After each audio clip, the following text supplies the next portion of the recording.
We are here for the second edition of North American Studios, and I will pass it over to William Hanley, editor-in-chief of Dwell magazine, who is hosting.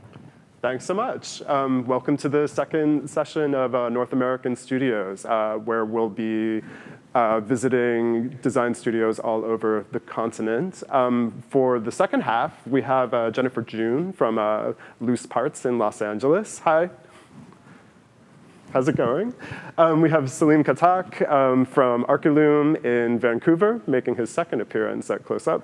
How's it going? Hey, how are you? Good. Thanks for joining. And finally, we have Kate Hayes and Krista Sharif from Brite Bodies in Atlanta. Thanks for joining. I like the headphone split. Yeah, thanks for having us.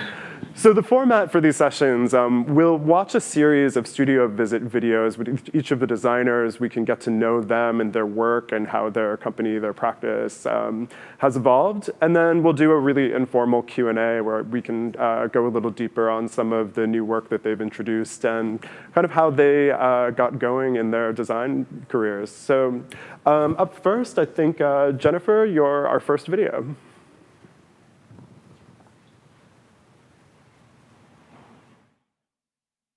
Hello, my name is Jennifer June, and I'm founder of Loose Parts. Welcome to my studio.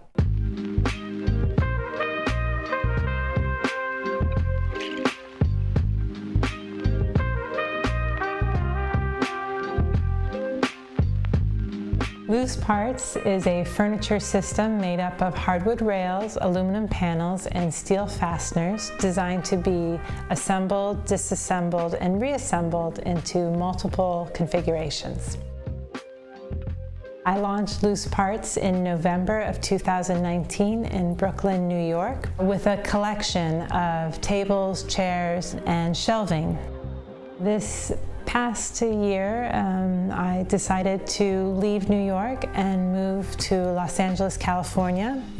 And this move west was prompted both by my desire to be closer to family out on the West Coast, but also out of a desire to have more space and to take on the manufacturing of the wood rails that are the foundational support system of my furniture. We offer the rails in a natural maple and a red oak that we then finish with a black stain and lacquer. They come to us in this form, and then we drill the pieces in-house with our trusty line boring machine. It was really important for me to source hardwoods for the rails because of their natural beauty. I wanted the products to be able to withstand assembly and disassembly and reassembly. And I wanted them to invite touch. The fact that Loose Parts is really about the kind of adaptability of it. I wanted the hand to naturally be drawn to the beauty of the wood. The wood that I source is from the Appalachians. It's actually a North Carolina hardwood, and I work with a family-run mill that have their own privately managed forest. And what that means is that they can selectively cut. They really support the understory and the kind of biodiversity of their forests, and really offer a truly beautiful and sustainable product. Onto the second element of Loose Parts are the fasteners. The hardware is available in black oxide or white.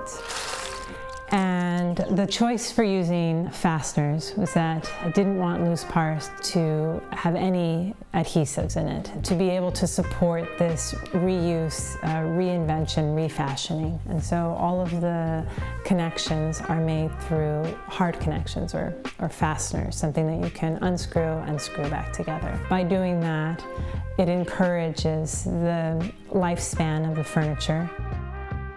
The third element of Loose Parts are the panels. We offer panels in powder-coated aluminum. The most common colorways are fir green, white, and mauve, but we can match any Pantone color, allowing for ultimate flexibility. The aluminum is really nice because, as you can see, it's very lightweight, super strong, and easy to clean and durable. and allows for repowder coating and reconditioning, thus furthering the life of the furniture. The panels also are available in glass, so we offer a smoked glass version and a transparent glass version. And then, of course, there's always the option to specify your own material of choice. So we've seen it in marble or different terrazzos or different stones, too. So the options are really open. This year, I'm adding a new product to the Loose Parts collection, which is called Optimo. Optimo is a shelving system that can grow horizontally, vertically. It can be freestanding and act as a room divider. And it can also be wall-mounted, which is a new accessory that we offer. The wall mount was designed to work with the entire Loose Parts collection. And in the case of Optimo, it allows for floating back legs and the ability to safely secure the shelving system to the wall. And so the idea of having agency within your home, that you can optimize your space to really suit your needs and environment that you find yourself in, however in flux it may be. And it was really inspired by the pandemic. Normally when I am thinking about a collection of furniture, any sort of design piece, I look outside of myself to art and design, to theater. But this year it was really about looking inward and thinking about our home in particular and how this has become this kind of dynamic, multifunctional space. The main visual point of Optimo is the tray shelf. The shelf itself is actually a tray, and the tray can be fit inside of the Optimo framework, or it can be turned and create a flat surface. And the idea of the tray was really thinking about these kind of precious sort of artifacts or the things that we display on our shelving system and how those become sort of emblematic of our home and our home life and those things that are most precious to us. So I really wanted to create kind of a platform for that. I want to thank you for visiting my studio. I invite you to check out my website where you can see the full Loose Parts collection, including Optimo. And thank you again.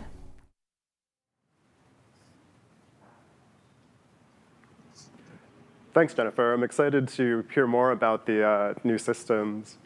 Coming up next, we have Salim from Arcaloom. We'll take a visit to their studios.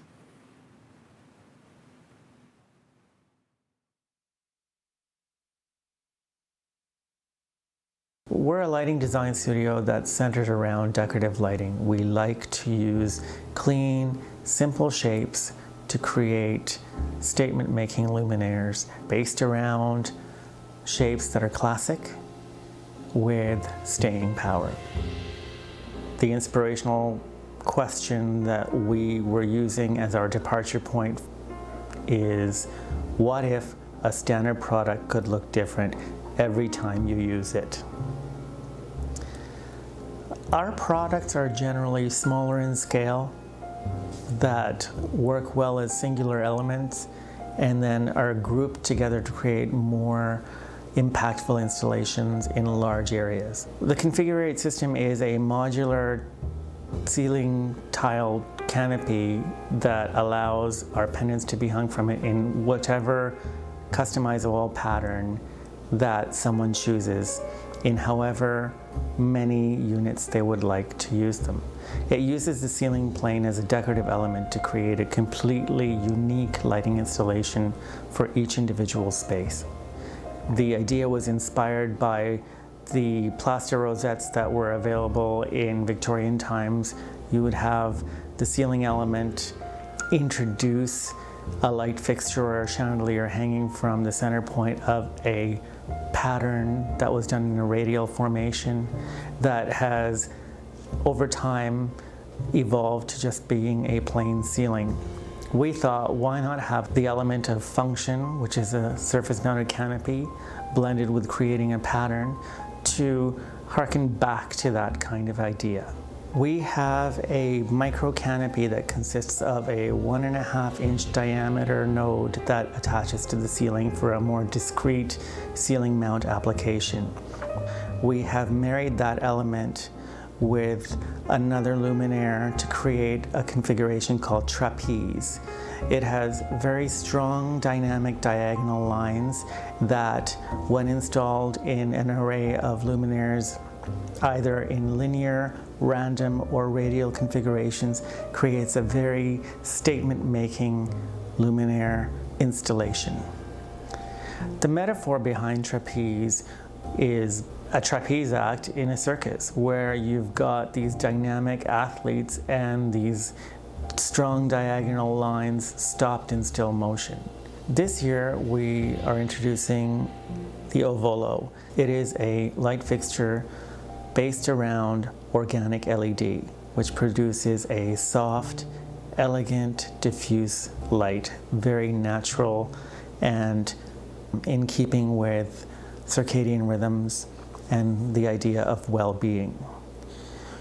Our form derives its inspiration from a river rock, being shallow, organic in shape, very comfortable to look at, and aesthetically pleasing.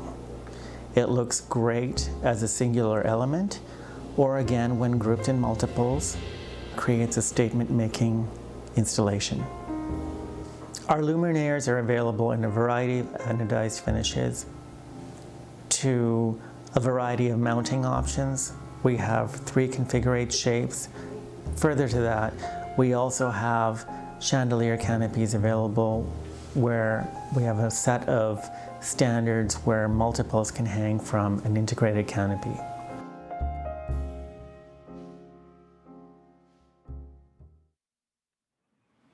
Thanks, Salim. I really like the shape of the Ovolo. I can't wait to see one in person. And finally, last but not least, we have Kate and Krista.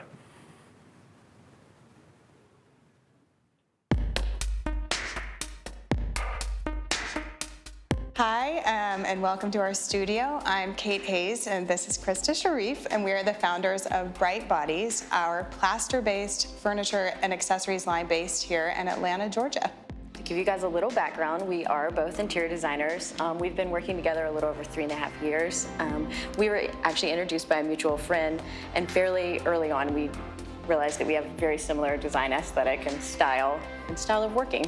Yes, we love our clients. We have wonderful clients, Yeah. but we have, for a long time now, been talking about creating something just for the purity of it that isn't clouded by other opinions. We have been making custom pieces for years with a couple of different woodworkers in the area, and the guy that actually built all of these pieces introduced us to plaster a few years ago. And we've seen all the beautiful plaster that's on the market that's mostly natural or white, and it's stunning, but we hadn't really seen any colored plaster, and sort of from that whole mindset, Brite Bodies was sort of born. Clearly we love color. It's a big anchor in our own personal interior design work, and you know, we have tons of different influences. Just to give you a little background, we are both mothers of small children, so that's a little bit of the influence. Obviously we have more adult influences as well, the Memphis group being probably a pretty obvious one, Vivienne Westwood, the early punk movement of the 1970s, David Bowie, Lisa Frank, Yeah. 80s optimistic, wild colors, celestial, irreverent. That's kind of where we always land within our designs. So, being that we are in the South, we do have to sort of cater to both a traditional and a modern clientele. So we wanted to keep that in mind when we were designing all of these things. We wanted this huge surge of color, which obviously we're inspired by, but we also wanted it to be grounded with neutrals. And then there's also this like old world material, which is plaster, and it has this beautiful hand to it. So we think that sort of can hopefully transcend most spaces and sort of be mixed in. such a nice compliment to have the natural hand and the wild color. Really, hopefully they're a conversation piece. Like, I don't think I could walk into a room and see this postal and not say something about it. Right. So with all that being said, we will now introduce you guys to a few of the pieces. So this is one of our favorite babies. This is the Vivian pedestal, named after Vivian Westwood, a style icon. It's irreverent and cheeky and wild, and you cannot help but notice her. It is a 24-inch high by 12-inch diameter piece. It has a plinth base, so when you're moving it around, you don't have any issues, chipping any edge or anything. It's a Baltic birch substrate, and then it's plastered over in tinted plaster, so it's pink through and through. And on top of that, we have an artist here in Atlanta, a couple of different artists, paint this beautiful red checker. And so I love it because it has that hand-painted quality. Each one is gonna be totally individual. They are all custom painted, but they're also just so wild and punk, and it's just really fun. So this is our Antoine cocktail table. This funky little star was named after the author of The Little Prince. This was sort of our original baby. We came up with this design, and sort of all of these pieces kind of followed suit. Again, it is a birch substrate wrapped in the plaster, tinted through and through. We offer it in the lacquered brass leg, but if you like a patina and you can sort of live with that, we love the unlacquered leg, which you can also get it in. The nice little finishing touch on this piece is the end cap, and we offer that in an oak or a walnut. Okay, we'll introduce you guys to a few of the other pieces in the collection. We have the short and tall Hicks candlesticks here, which come in a variety of colors. We also have the Frank Martini table, named after Frank Sinatra because he loved a martini.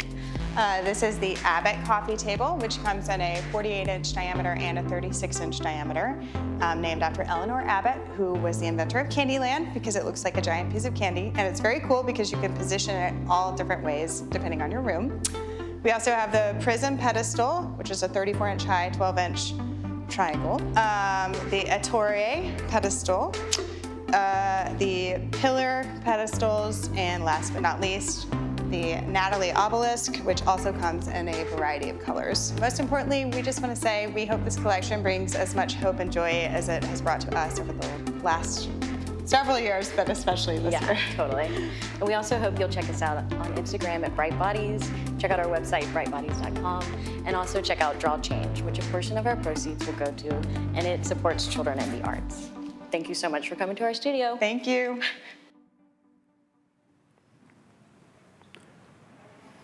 Thanks, Krista and Kate. That work is so fun. And I love your list of influences. You can really see it all kind of coming through in the finished work. And I wanted to start the conversation just by asking everyone how they kind of came to working on the types of products that they're creating right now. And I guess we can start with you, because you mentioned you had an interior design practice even before that, but wanted to do something for yourself. What was that moment like? When did you decide, hey, the world needs the objects we're going to create?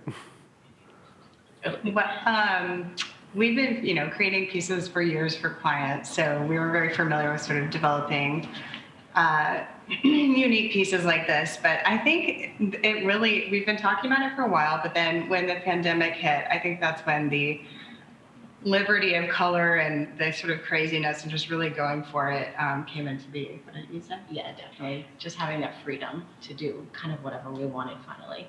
So nice. Yeah, and like a little bit of time as well. We had Yeah. a little time to like finally focus on it and not be quite so busy. So.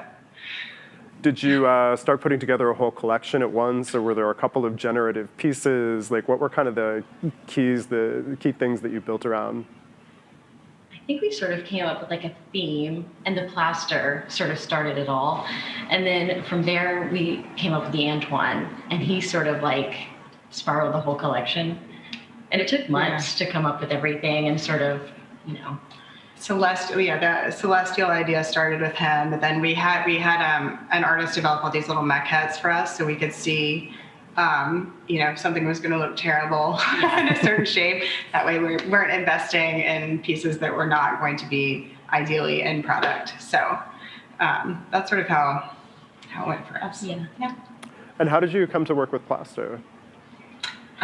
Through Ryan Hancock, he's an artist here that we work with on a lot of custom pieces, and he works with plaster. He does like surfaces, and we just really fell in love with like that old world hand to it. And it's pretty popular right now to see it in rooms on walls and things. But it just we really latched onto this idea of like creating these wild shapes in this very hand, it's no two pieces are alike, and that's so cool. We're always looking for originality in our designs, and so it's inherent in the texture itself. Yeah.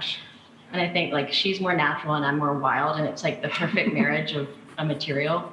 Yes. We can tint it and it can be insane, but also feels Elegant. Yeah, It can feel exactly. elegant. So yeah. yeah. Yeah, and it is so unusual to see such bright colors and sort of hand plastered work. It's a little incongruous in a really fun way, I think. I was going to ask, what is the collaborative process like? How did you start working together, and kind of what ingredient does each of you bring to the partnership? We were introduced by a mutual friend, like we mentioned in the video, and we sort of hit it off right away. She was sort of like, you guys will either love each other or hate each other. We love each other. And the creative process, I would say we both feel that we work better together. Like when we had to work separately for a few months, I was like, we were just on the phone all day. Just the back and forth, I think, is so important to both of us. And I think we both make each other's designs better. Yeah. It's totally collaborative, which is very rare. I think you guys probably understand that too, to find someone else that you sync with like that in a creative environment is insane. So. Yeah, we feel very lucky. Yeah. Well, it seems like the chemistry works. I wanted to ask a similar question to Salim. I mean, Salim, I have this vision in my head of like, in a previous life you were a physicist or something like that. But how did you start developing the work and the systems in the way that you do? Well, thank you for that flattering comment. Basically, our studio is driven around sort of capturing the fascination with technology and then putting form around it. So initially, I started the studio with LED lighting, and in 2013, we married that with this idea of total internal reflection to create a light pipe that created the original luminaire that we have. And, it's sort of a systems-based approach where we like to have our product kind of multiply on itself to either be a singular element that's strong on its own, but also multiply to create a very impactful, coherent installation. So the idea of modularity is important to our studio. And this year with the Ovolo, you'll notice it's a bit of a departure. There are no hard edges in our new product. It's very organic. And that, is a look at incorporating the light source itself, which is the organic LED, and then kind of mirroring the form to suit the actual light source, which is also soft and diffuse and about well-being. So, it's kind of trying to marry the two, function and aesthetics, together. It is interesting that, Ovolo is a bit of a departure from the kind of more hard-edged work. And, if Brite Body's work is, kind of a loud, kind of in-your-face, kind of playful, there is an element, playful, Arcalume's much more, a little more reserved, a little more even cerebral, let's say. But there is an element of play and its versatility, and the fact that, it is modular, you can configure it in lots of different ways. Are there configurations that you have in mind as you're conceptualizing the work, or do you sort of start with the individual note and then figure out how you're going to allow someone to build a whole system? There are some configurations that we have in mind. If you look at the trapeze, we wanted to create something that was not so rigorous, as you say, that our previous products have been. Something with a little more of a playful edge. And we wanted to give the design community and our owners of products that they purchase the freedom to create their own unique installations that suit their own personal character and give each place a sense of its own unique identity. So this year, that was at the forefront because everybody's spending a lot of time at home. We went back to the studio and decided to recenter and refocus on what we thought were important characteristics about what we create. And the idea of being able to create your own sort of installation with a set of controlled elements was something that, really came to the fore. So, you can have sort of your Lego with lights, if you will. That's actually a good transition, because I wanted to ask Jennifer if she grew up playing with construction toys, because I really like the system and would love to know the origins. Yeah, I wouldn't say that I grew up playing with a lot of Legos, but I definitely was a builder and a maker, and I think have always been drawn to a kind of DIY approach. My mom is Costa Rican, and I spent a lot of time growing up on the farm in Costa Rica, and I would see my grandparents and uncles reuse objects around the house or repurpose. And it's not because they were environmentally friendly per se, but it was just this sort of thing you did. You use one thing and you adapt it for something else. And so I think as a kid, kind of growing up in suburban San Diego, this idea of creative problem solving seemed really radical to me, and something that I definitely absorbed as an adult and as a designer. And then I guess for kind of the origins of loose parts, that really came out of my time in New York and sort of observing the kind of ad hoc furniture assemblies on the streets of street vendors, or my favorite in Union Square, of all the chess players that create these really kind of inventive seating arrangements out of discarded milk crates or broken office furniture. And I would pass by this as a student at Parsons, and it always just stood out to me, this kind of inventiveness of people and this ability to see possibility and potential in something that's found, a kind of defining its use, or defining kind of what it is, its purpose through its use. And I would say that that idea is not something that's just found kind of in these kind of ad hoc assemblies, but something that we do all the time when we use like a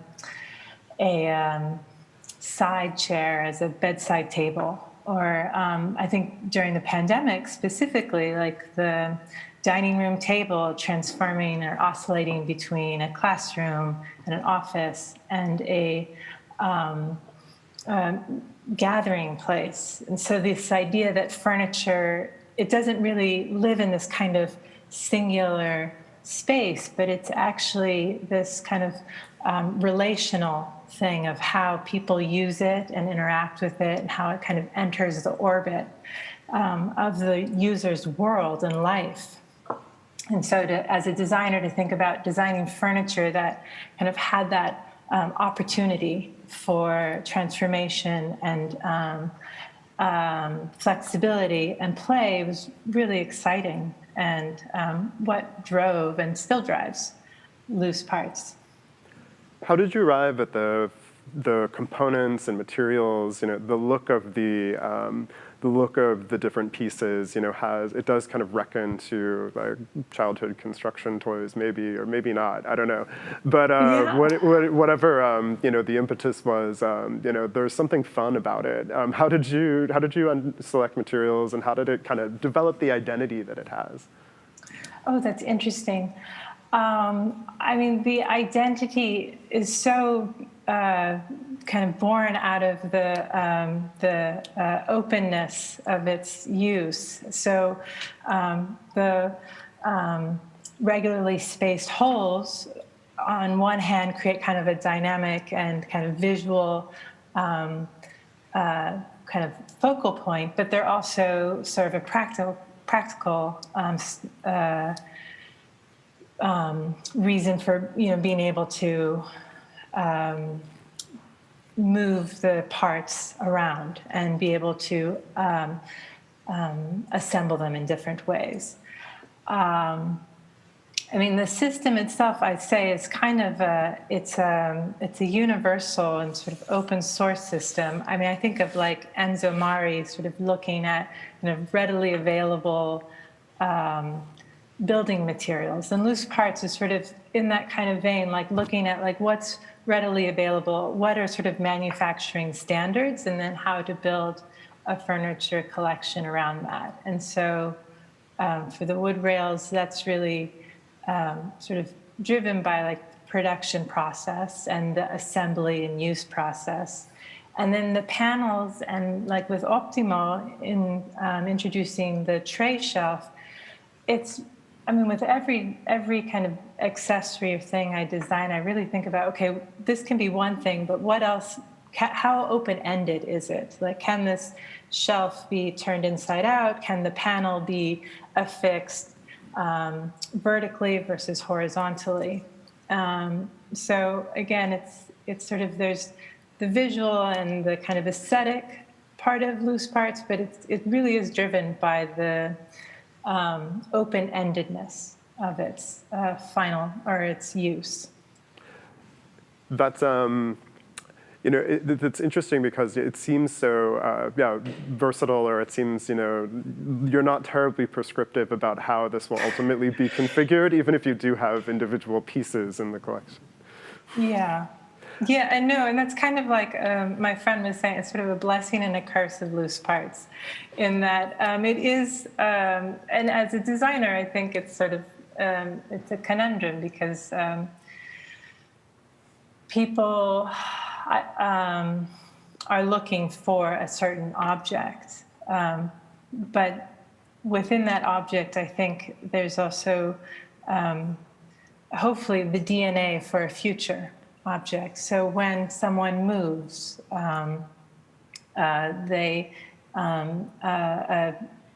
office space closes down and they need to reconfigure desks, all of that is within the system. And so as a designer, I think that's another thing to say, that people aren't alone. Of course, like I often work closely with clients in figuring and designing these sort of systems for their space, and then figuring out once they do want to reconfigure them, multiple configurations. Well, as you mentioned, versatility has really been a blessing in the last year, as our homes have all had to adapt to doing many functions. I think the system does create this kind of recognizable identity for the work, even if it can show up in lots of different permutations. And you've all introduced new work in the last year or so. I'd love to know a little bit about the generative process for new ideas. How do you decide you want to add something to the collection? And Kate and Krista, maybe you can start, because it seems like you start with a character, or you start with a personality and kind of introduce them to the cast. Yeah, I mean, like we said, we started with the Antoine, and that would, I would say, was really just based on, we wanted it to just be a stunning piece, and that was really like pretty aesthetically based. It's a beautiful table. It can work as a side table or a cocktail table, but it's not like a, super practical table. So starting with that, we were thinking about, how do you round out the collection? Like what can be really practical, like the Abbott, where you have this big, candy blob sort of. Yeah, adjustable, but like very, it could be great for a family. You could do it in a bunch of different colors. And that's one thing we think about a lot too, is how can you, as designers, we always want to customize things, like, what Jennifer was saying with her configurations. It's nice to be able to adjust it to what you need, or the lighting that Celine's doing, really. Yeah. But so, And we wanted everything to feel super artistic. And I think that individually, all of these pieces could almost feel like a piece of art in your home, but also be functional. And hopefully that sort of stands the test of time. And then just rounding out with the collection, again, it's like, we wanted to make sure you could have a small, like, side table, like the pedestal could work as a nightstand or a pedestal, or it could be in a New York apartment where you drop your keys on the way in. Yeah. But having these different, there's an answer to every and obviously we started with tables because it's plaster and you can't. A plaster chair would be more complicated, but we might get there. Yeah. But you know, that was where we started, and we just wanted to make sure we had a solution to every sort of Artistic whim that we had. and table need, essentially. Yeah. So, and then the accessories are really just for fun and to bring some like life and energy and electricity into a space. So it built on itself, and we went through several, you know, rounds of color and forms and scale and all that. So I mean, you guys know it's like such a process and a lot of trial and error, and this is where we landed, and I think we're happy with it. Yeah. So, but more to come. So. I was going to ask, given all the different, personalities that are kind of represented in the collection, say, I feel like it's a little like, if you were to think up the historic personages that you would invite to a party or something like that. Assuming a chair would be complicated, is there anyone kind of on the guest list that you want to make a piece around in the future? Yeah. Like Elton John, Iris Apfel, any of those big personalities that are just so inspiring. Diane von Furstenberg, like a lot of fashion influence, I would say. Definitely. But anyone, irreverent and fabulous and Rebellious. Yes. Kind of stick it to the man. Yes. Someone who really doesn't fit in and is that much better for it. Yeah. So. What kind of object is Elton John? Definitely not a side table, right? I don't want to offend him. He's a throne. Amazing. Yeah. A big, beautiful throne. In stripes or something. Yeah. And gosh. We'll get back to you on that. Okay. That's a great question, though. And Salim, how about your party? I guess, when you're thinking about, a real departure, say, this year with a more rounded, softer form with the latest introduction, why did you decide that that was the right direction to go and that the overall body of work the overall collection needed that as an option? I would say it was really driven by the pandemic. In this last long while, we've all kind of spent a lot of time at home and being reflective and contemplative. So, spending a lot of, time on one's own and going out for walks, it's something that came to mind to have something soothing, based in a kind of a Zen way of thinking, where you live in a very natural environment. So being out in nature for isolated walks was one of the things that we can enjoy here. And, natural forms like river rocks were an incredible influence in that kind of thinking, married with the idea that, a rock, if you can meditate on it, is very contemplative, it's soothing, it's soft, it's, part of the whole Zen thinking of the idea of well-being. And that primarily drove the idea, combined with organic LED, which is a very soft light source as well. So the two kind of come together and add a nice complement to the line. We felt it was time to take the edges off. It's definitely a very soothing form. I just have this image in my head of you meditating and this popping into your head, maybe ruining the meditation, but giving a great idea for what to introduce to the collection. Walks in the woods like you can do up there seems like the right moment of contemplation for that to come forward.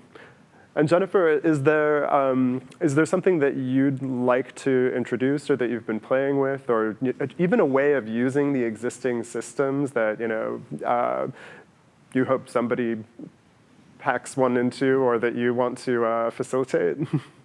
Absolutely. I think I really, when I started Loose Parts, I was thinking about the residential user, and this past year.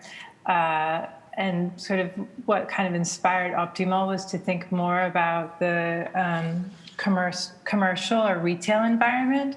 So I think it is well suited. I love the idea of using loose parts to help facilitate more of these kind of hybrid shopping experiences, dining experiences that I'm sure we're just going to see more of. So where a display can be repurposed into a checkout stand. Or right now I'm designing a piece that's for a vintage shop, and they're looking to do more pop-ups, and so being able to use loose parts for their pop-up displays, and then also be able to disassemble it and reassemble it as a display table. So a coat rack that can then be disassembled into a display table in their store. And so really thinking about that kind of flexibility of use for like I said, kind of more commercial applications. That's a wonderful use case, being able to have a pop-up that then sort of appears later in a retail space, kind of giving consistency to the look and feel of the brand wherever sort of someone encounters it as well. Yeah. Have you ever thought about expanding the system beyond the components that exist, or would you just scrap it and start a new one? All the time. It's endlessly. I mean, you did speak of like Legos, and it really is like, for myself, playing with Legos, and it's a sort of sculptural process. Like my studio, I'm able to kind of pull and draw pieces together, and sometimes come out with some really more sculptural decorative kind of use cases for loose parts. But absolutely, I mean, I think I currently have one upholstered piece, the Lorenza daybed, and I love it. It's made with natural latex and horsehair and cotton batting in a wax canvas slipcover. And so I'd love to incorporate some more upholstered pieces that can really kind of soften, I guess, as Salim was saying, sort of soften the edges, which I like that sort of play of materials. Yeah, so definitely more upholstered pieces, and then perhaps introducing another chair to the collection. And of course, always in the back of my mind, I'm always thinking about adding more color, more different. I mean, with the powder coating, it's so easy to kind of change out different palettes.